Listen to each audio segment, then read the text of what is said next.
I've been talking with various people who are here all through the day. It's a fantastic amount of networking that's going on, actually. Different little groups of people talking about really positive things, making contact. It's really very, very good.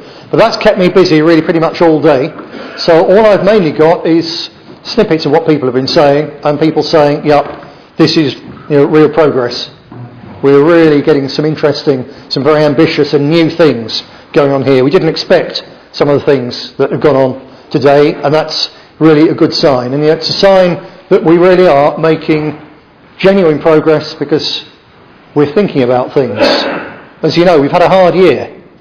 And if you actually do, every time you fight an election, or constantly find it, you always think, well, we know everything now. And then in the course of the new campaign, you find there was actually so much that you didn't know, things your opponents do or things you realise you could do better. So all the time you grow, whether you win or you lose. But actually, the very best thing in terms of learning, most of you know I used to box. And when you actually go and you beat the hell out of the other bloke, you don't learn anything. You come out thinking really good about yourself, you don't learn anything. When you're a boxer, you lose when you get a hard match. Someone who's better than you, someone who beats the hell out of you. And then you do one of two things. You either give up, you retire, or you learn from that and you come back, and next time you've got those skills. Next time you win because you've been beaten once before. And especially the local elections at the same time as the general election, as you know, we got a bloody nose. At that point we had a moment's choice. Do we give up? Do we just get involved in tearing each other apart? Or do we learn from it and go forward? And what you've seen here today, what you've experienced today, what you've helped with today, is part of the process of us having learnt from it and going forward. Because we've, as you've seen, spent months and months and months analysing and working on things to learn from what we've been through and to take us forward. And that's where we are today. And I know that everyone here feels the same way, that it's now given us the springboard. We are going to go on from here. We're going to go back to winning, and especially in a couple of years' time, it's going to be the really important time, a couple of years' time, when the cuts have really had the impact, and when all over the country, over the next 2 years, the Labour Party is going to win seat after seat after seat. Local governments, national by-elections, they're going to be almost unstoppable, because people are going to be thinking, right, well, the Conservatives and the Liberal Democrats, they're doing these disastrous, terrible things to us. We've got to turn to the Labour Party.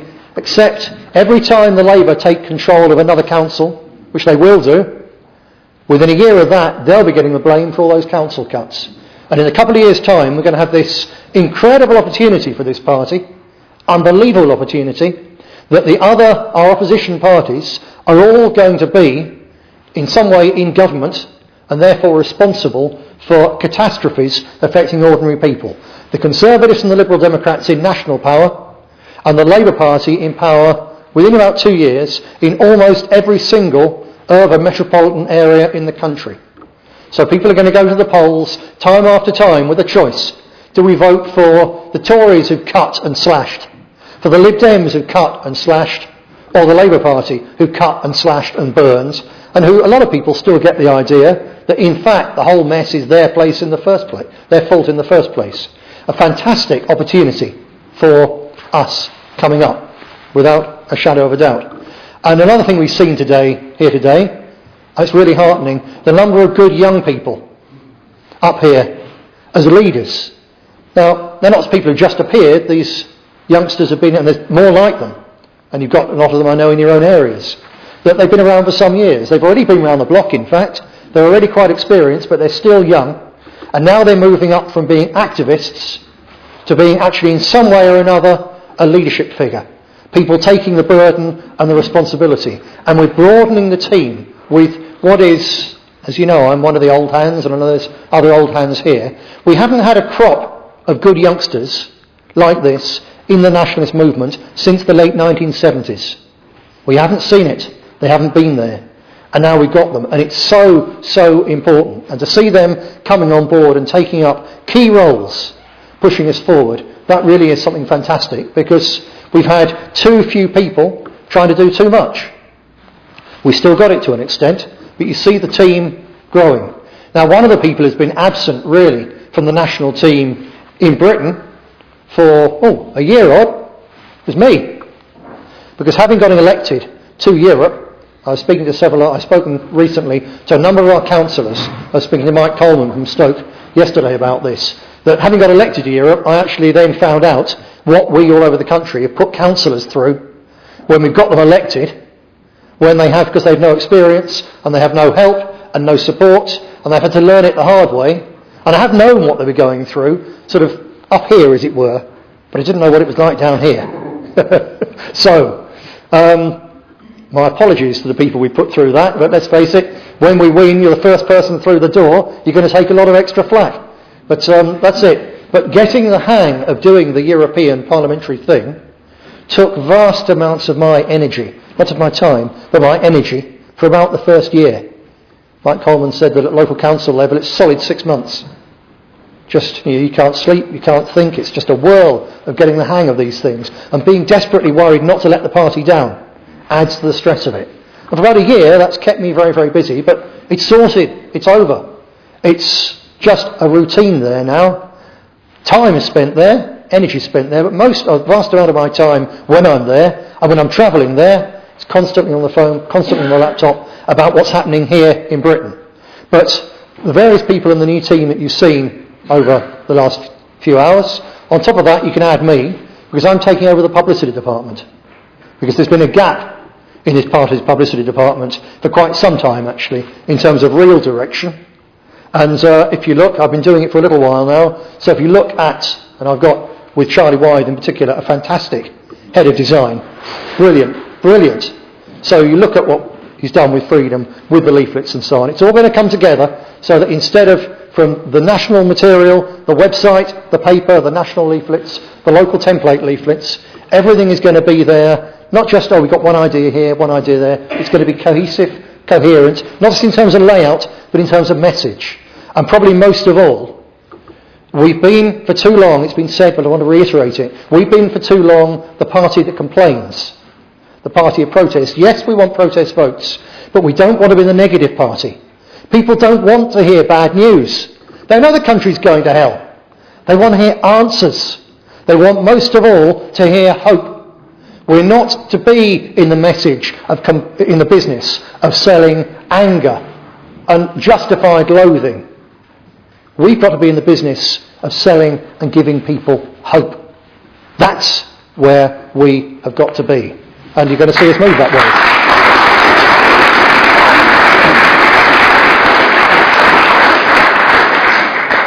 And I believe we're just here at the right time. We're going to do it. We're not there yet. This is a work in progress. We are going to be there by the skin of our teeth.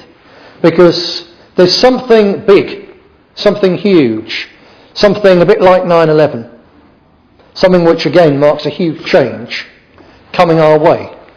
I don't know what it is, but there's something which is going to change British politics again. Now, it could be, and I'll tell you why I think this in a moment, it could be an economic crash, the financial crash Mark II. Because if you look back at the history of the 1930s, the crash of 29, by 1932, most people thought, it's on the up and up now. And it was bang, it was this terrible double dip. So it might be that, because all the signs, if you actually really read and look at the financial pages of the serious newspapers, and you look at what's going on in the United States and in Europe, especially places like Portugal, it's not over, this financial crisis. It's the early stages. And the cuts that this government is imposing will indeed add to the crisis. It's not to carry on spending money like the Labour Party was, that was madness. But to be imposing the kind of cuts actually on, which are going to really affect genuine people's jobs. Yes, all the overpaid bureaucrats should be chopped. All the bailouts to the banks should be chopped. But if they think they're going to sort out a place like Stoke by sacking dustmen, by sacking care workers and so on, so then they've got no money at all to spend other than what comes from the few remaining taxpayers. They've got no money at all to spend in the local economy. If they think that's going to help, they are utterly mad. It's not going to help. So the second stage of the financial crisis will be far worse than the previous stage. And when you consider that in Barnsley, where we're fighting a very important by-election and we need your help, There's already 35% youth unemployment in Barnsley. And yet they're still bringing in floods of foreign workers to do jobs they say no one else will do. 35% youth unemployment. What's that going to do to crime? What's that going to do to the drugs problem? Everything feeds into itself. So there is going to be, I believe, some really, really serious financial pain of a sort that our people are, in fact, no longer capable of putting up with. In the 1930s, they put up with terrible financial hardship because people were tougher in those days. They were harder people, prepared to put up with things. But not anymore. People are spoilt. And a nation of spoilt children is about to find that it can't have any more sweeties. They're going to be really, really angry. That's one of the things. Secondly, they keep on telling us they've stopped another group of Islamic bombers, and MI6 and MI5 have recently said that they're now facing a complete wave of people who are born in this country, bred in this country, speak like us, and they've no idea who they are. They're self-radicalised. It's just their Quran and what they read on the internet, and the little groups, they haven't got the faintest idea who they are, and some of them are going to get through. So that's what they're telling us. We have to assume that they're telling us that because they know it's true, and they're trying to soften the blow because they know it's coming. And when you consider how sections of the mass media for the last 10 years, since 9/11 in particular, have actually set about, there's two groups they've tried to demonise in this country. There's us and there's the Muslims. Now, I'm not standing up for the Muslims here, but if you put yourself in the shoes of being a young Muslim born in Britain, and you look at how the Sun and the Star and the Mail sell newspapers by sensationalist stories about the latest crazy, wicked thing that some Muslims done, yeah, you bet they're going to be radicalised and very, very angry indeed. So something's going to happen there. And the third possibility, or is it a definite, have our masters already decided? They're saying that Iran will have nuclear bombs within 12 months, and they cannot allow it. How are they going to stop it? War. War, absolutely. A war which will set the entire Islamic world utterly against the West, and because we will be there as the United States puppets, it will set them utterly against us. And I believe that it's one of those three things, or a coincidence, a coming together of those three things, is going to totally transform British politics. And I said earlier on, I'm going to say why I believe that. It's not just what I'm thinking, it's a logical deduction. Why else are the two stunning things happening?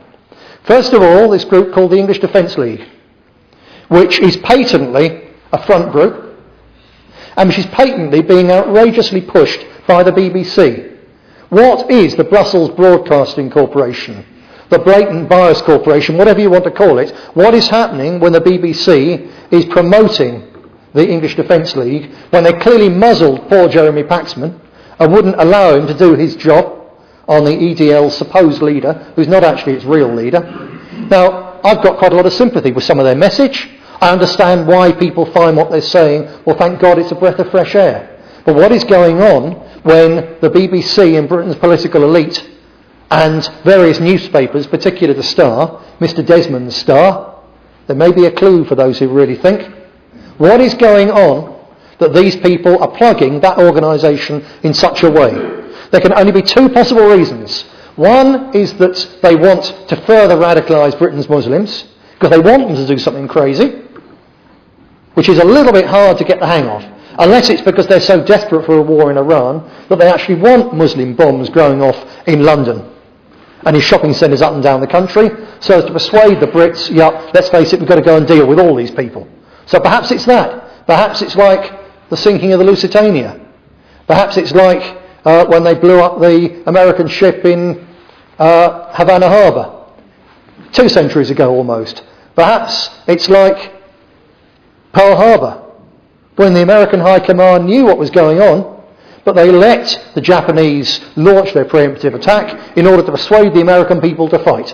So perhaps that's why they're trying to anger Britain's Muslims enough, so that with the English Defence League, and anger them, and worry and scare their young men, enough so they organise and bang, it all goes wrong. That's one possibility. Or there's another possibility. It's actually aimed at us. Because they know out there that although we haven't yet quite connected, so we're talking about local issues, so we get the bulk of people's votes, They know from their own focus groups that our message is extraordinarily popular.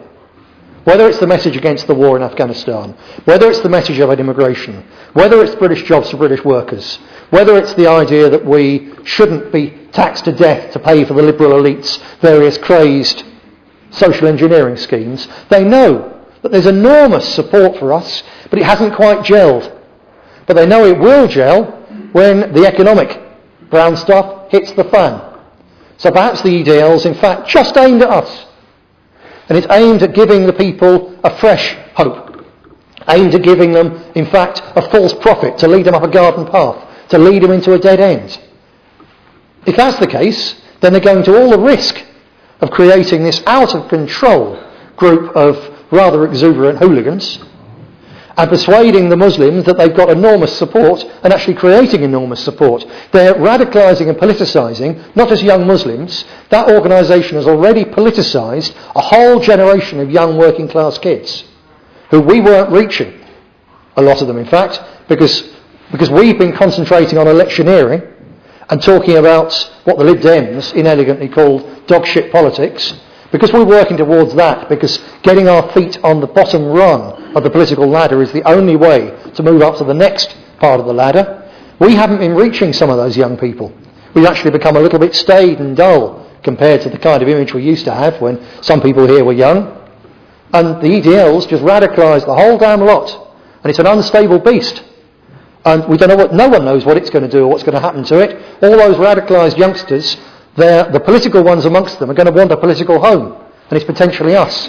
So this is a huge, huge risk that these people are running, and when intelligent people, and for all their wickedness they are intelligent, when intelligent people are running huge risks, you have to ask why.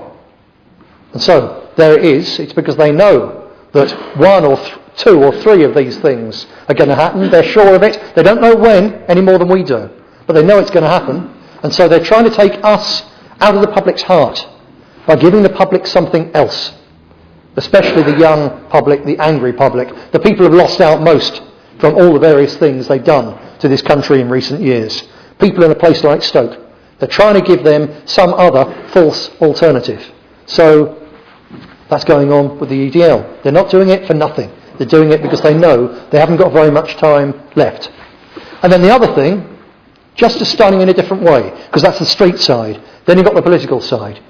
In the last month, we've had, first of all, Jack Straw talking about Muslim paedophile drug rape gangs, which they call groomers, which actually rather underplays it if you think about it. This is not grooming, this is paedophile drug gang rape.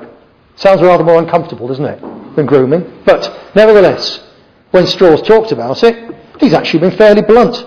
In fact, some of what he was saying about these gangs with all this testosterone flowing around with nowhere to go, it's precisely what I was saying 6 years ago. That's precisely the full context of the speeches for which I was nearly sent to prison. So he's deliberately picked, taken not just our message, but our explanation, our rhetoric.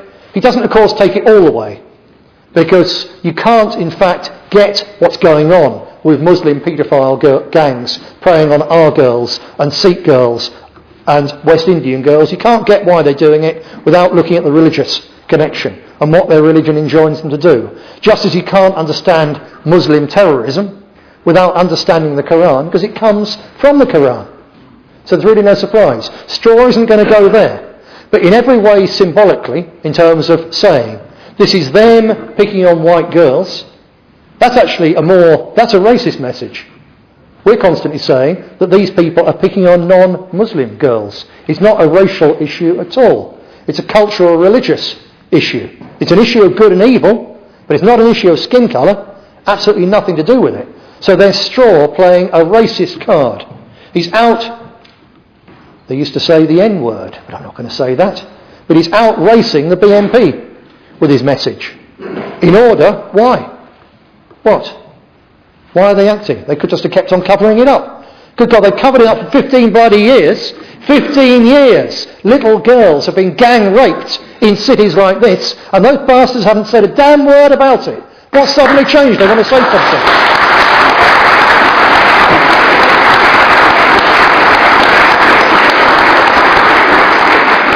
But they're saying it now. Why? There's only a couple of possibilities. There's only really one possibility, actually. It's going on so many places. It's becoming so destabilising that they decided they had to take action because otherwise the people would do it themselves. And then at that point, we're the leaders. If we're the only ones who've ever spoken out and the public act on their own accord because it's become unbearable, then it's game over for them in town and town, city after city, all over the country. So they're heading us off at the pass. You see this throughout everywhere where Islam has reared its head in the Middle East, which in really political terms is quite recent again. Every time they do it, the ruling elite try and address it, people like Gaddafi. Gaddafi 25 years ago was a hardcore national socialist with not a shred of Islam. And now it's Islam this, Islam that, because he sees he's being outflanked by a radical, powerful force. And the best way to do it is to put the leaders in prison and co-opt as many of the ideas or the slogans and the phrases as you possibly can, without actually planning to deliver. And Straw is not planning to deliver about Muslim paedophile gangs. If he was, he'd have done it years ago. If he was, he'd actually be saying, what he should have said last month is, OK, they're in Derby, they've arrested 2 ringleaders. What good is that? What is the police doing if they think that it's actually sorting a problem out to arrest 2 ringleaders? Think about the term. A ringleader is leading a gang of others. If the police were serious about jumping on it, they wouldn't have 2 of them in prison out of Derby. They'd have the other 50 of the swine as well. That's what needs doing. And that's what Straw would have said. But he won't. It's a hoax. It's to take it away from us and to take it away from the people, to take it back into the arms of the establishment and the establishment's police, to do just as much as they have to do and not one bit more, because it'll cause too much trouble and because in the end they don't really care in any case. And then we've seen, coming from the Conservative Party, bits and pieces of the Tory government over just the last week or so. Again, like Brown did, British jobs for British workers. Now Mr Brown just said British jobs for British workers, didn't do anything at all. The Tories are now saying that they're actually going to restrict the number of Poles coming in. The poor Poles do get it rather in the neck, considering they're only a small number of the immigrants making a foul mess of our country. But, we've got to keep out Polish workers so that plumbers and hairdressers, British plumbers and British hairdressers can have jobs. So the Tory party is actually going beyond what Brown did, and they're actually proposing a tiny bit of a solution. They won't deliver.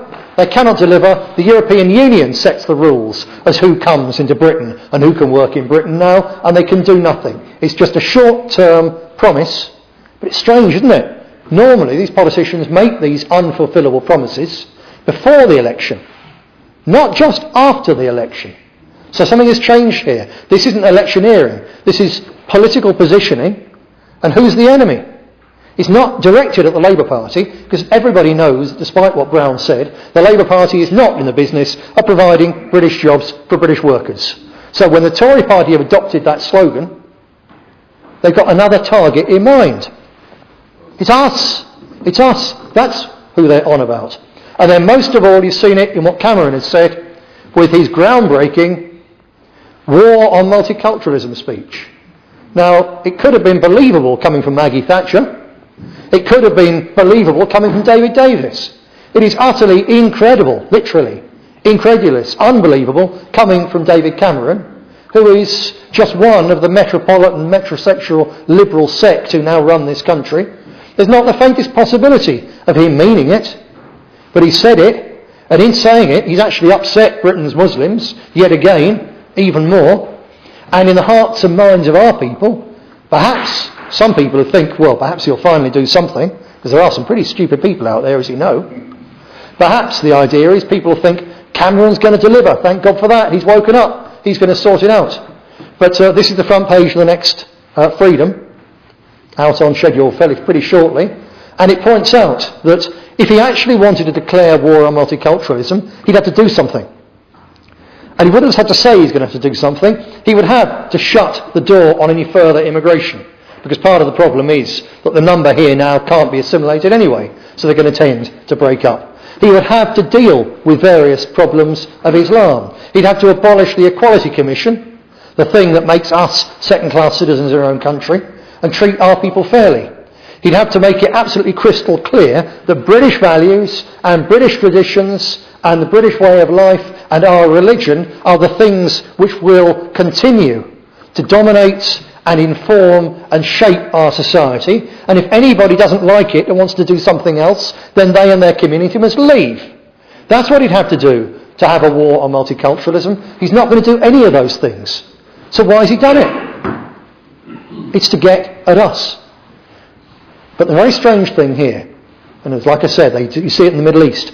First of all, when a new radical force develops, first of all, they ignore it. Then when it carries on developing, they attack it. We've been through those stages. And then when it carries on developing and getting the hearts and minds of more and more people, they steal its ideas. And then, if they can't deliver those ideas, the radical ideas win. Because the key point is that moment when they stop trying to ignore us or beat us up or throw us in prison and instead take on board our ideas, thereby telling everyone out there these ideas are legitimate, these ideas are good, these are good ideas which we should put into practice. And then they don't deliver. And that's the point at which you move from being the radical set of ideas outside to being the ideas that dominate British politics, or Saudi Arabian politics, wherever it is. Gramsci, the Italian Marxist philosopher, talked about it in terms of hegemony, and a battle for position. And once your ideas dominate society, then the power follows. You don't get power before your ideas win.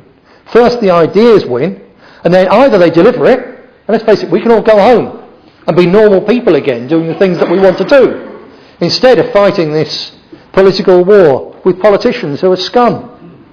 We can all go home if we win in any case. But as a fact, we know they won't deliver. So we're at this stage when they're legitimising our ideas, and then they will fail to deliver.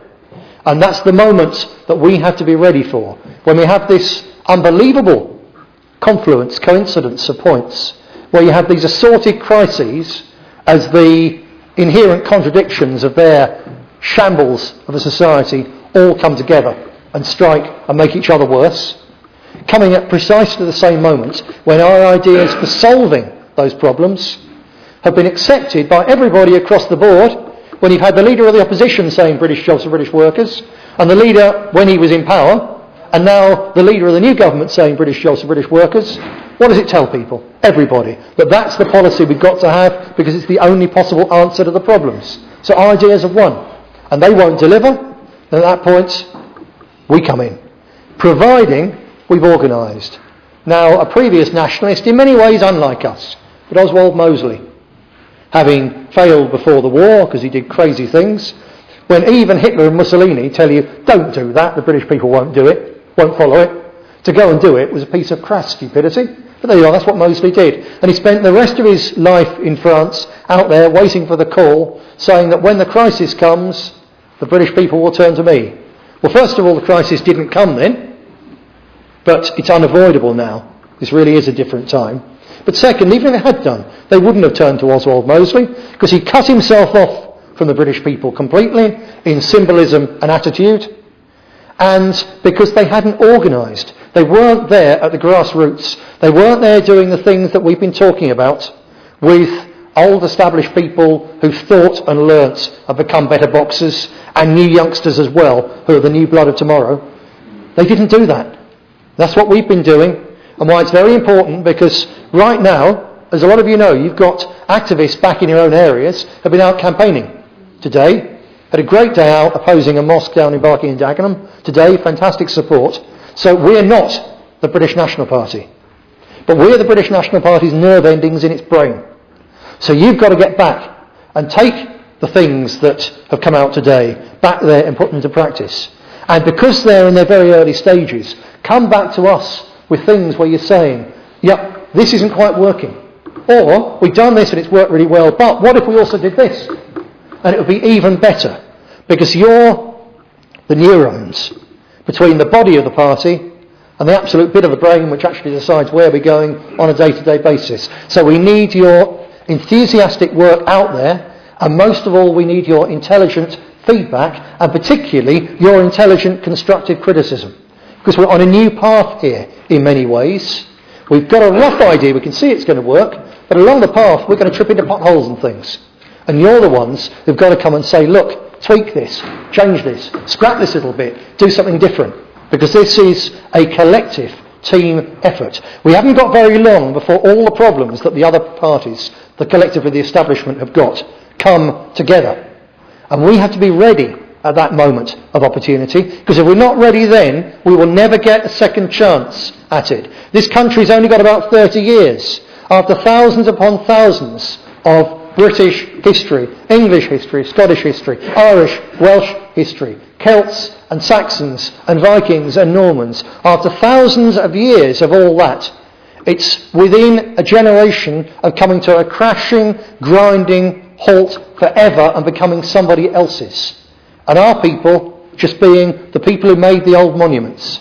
So the Saxons used to look at Stonehenge and believe it was built by giants.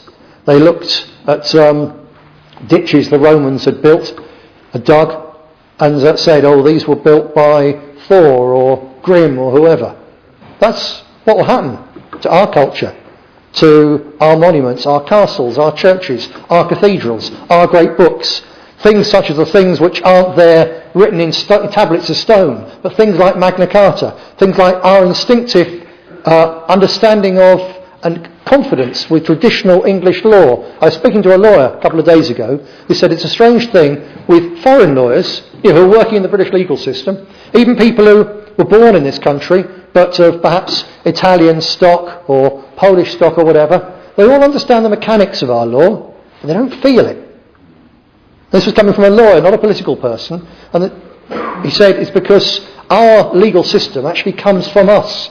It's the result of at least 800 years of development and fighting of our people to develop a legal system which is part of the spirit and the soul and comes from the spirit and the soul of our people. And no one else could have developed a legal system like us. And the foreigners, they may be good at it technically, but they just don't feel it. So all those things, everything out there which is ours, our culture, our heritage and our hopes, in 30 or 40 years' time, this land will belong to somebody else forever and ever and ever, unless we turn it round. And the message that you've got to take from here is that we have the determination to turn it round. We've always known that. We have the will to turn it round. We now also have the tools to turn it round, but we've still got to hone them. We've still got to sharpen them. We've still got to give them those last edges and workings to make them utterly, brilliantly, ruthlessly effective in our time of opportunity that's coming. Let's get out and work for it. Thank you very much.